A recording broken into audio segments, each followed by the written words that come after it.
বাহ গিন্নি, তোমার হাতের রান্না না খেয়ে কাজে গেলে মনে হয় সারাদিন খিদে লেগেই থাকে আমার, বুঝলে?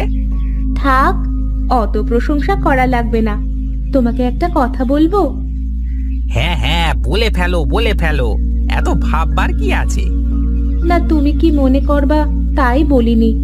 আজ কদিন ধরেই বলবো বলবো ভাবছি। আরে অত বাহানা না করে সরাসরি বলে ফেলো দেখি, তোমার কি লাগবে? আমার না একটা নতুন শাড়ি লাগবে। কয়েকদিন পরেই ও বাড়িতে তো অনুষ্ঠানে যেতে হবে। আরে অনুষ্ঠানের তো এখনো অনেক দেরি আছে, দেখবো নে। শোনো না, সেদিন যে শাড়িটা তোমাকে দেখালাম, আমার কিন্তু ওই শাড়িটাই লাগবে। আচ্ছা আচ্ছা ঠিক আছে, তোমাকে ওই শাড়ি কিনে দেব। এই এখন একটু চুপ করো।